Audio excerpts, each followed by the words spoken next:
I mean, any company that they could partner with that has done this before or anything like that would absolutely help move the needle on the stock.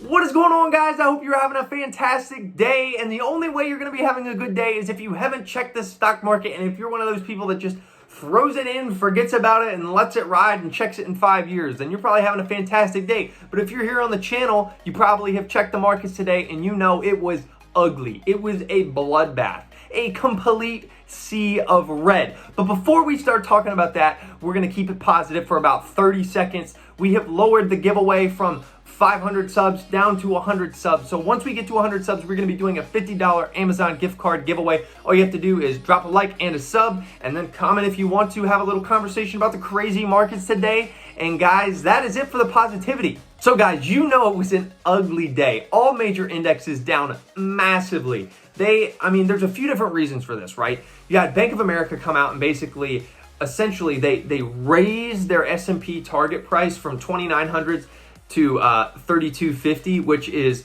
that's a raise from their previous estimate for the end of the year, but it's actually lower than the current S&P price. So, take that as you will. We still have some more room to fall if you're taking the Bank of America analysts at their face value. Now, the other thing is, right, we had a crazy month of August. We saw some really insane run-ups on stocks like Apple and Tesla. Microsoft had a really good run. Walmart took off. You had some new companies come into the Dow Jones, like Salesforce, which had a massive month of August. So companies like this have been really carrying the Dow and these major averages single-handedly, right? If you look at the majority of the companies in the S&P 500, still over 75% of them have not come back to their March levels. So the majority of companies have not recovered. So analysts and everybody who's investing in the market is looking at the massive disconnect between prices and the market, and then all the underlying things that are going on with the economy, right? We still came out this past month with close to 1 million people filing for unemployment. This is crazy. There's still a bunch of people out of work. There's still underlying issues that have to be resolved. We have a bunch of political risk moving forward, right? Because the market absolutely favors Donald Trump, and a win for Joe Biden would mean higher corporate tax rates. And even if President Trump wins re-election, but for some reason Republicans lose the Senate, then you have Democrats having control of both the House and the Senate, being able to push higher taxes in legislation and essentially override the president if he was to come in with a veto or anything like that. So the market is just super bought up right now, and people are saying, we're not willing to take all this risk here. We're going to take our profits off the table. Tesla and Apple in particular have sold off massively in the past 2 days. Traditionally, this is something that happens after a stock split, but I think it's being exacerbated by the fact of how much these companies were bought up leading into the stock split. And essentially, even before they announced the stock split, they were heavily bought, and just the volume and volatility of these companies was insane. Even though it was a complete sea of red, I do think that there are some value picks out there. I think that there's companies that if you are a long-term investor, you should feel totally fine about coming in and getting a discount of anywhere really from 10 to 15% on a lot of companies, that have been beaten down the past couple of days. Apple, right? I think it is a little overvalued right now, but I don't think you should feel really bad about getting in. You're 15% off the high. Tesla, I think it has some more room to fall. There's some questions about what is really going to be done at Battery Day. And if you really truly believe in Tesla, go ahead and pick up some Tesla. It's down almost 20% from its recent highs. Zoom, I actually picked up a couple shares of Zoom today, down $100 from its highs.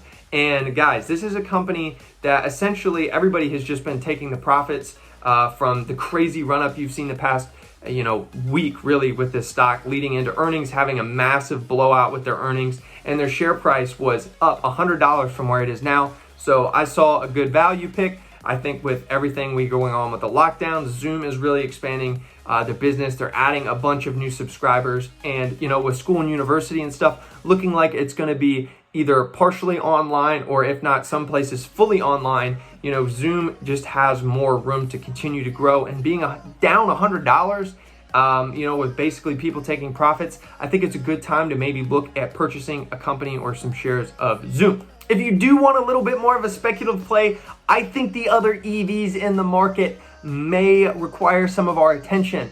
Nikola, NIO, companies like this, right? They're considerably cheaper than Tesla. They had really bad days today. They actually had a bad past 2 days. So you are going to be getting in and getting a discount, and especially if you think Tesla maybe isn't going to deliver to full expectations. I mean, they're going to have a blowout battery day to continue the stampede that is this stock. Like, if it's going to plow over all the companies in front of it from a market cap perspective, like, they are going to have to release something crazy, mind-blowing, like we're going to Mars, like in a Tesla. Like, they're going to have to do something super crazy in order to get the continued run-up that you have seen. So I think the valuation that Tesla currently has, right, they have basically said, screw all the metrics, like Tesla is valued at this. So then you almost have to apply that same logic that you have to Tesla to these other EVs. So yeah, Nikola doesn't have any revenue, but if you look at the revenue that Tesla has compared to, their current price and market cap, it doesn't make any sense. Just like the current valuation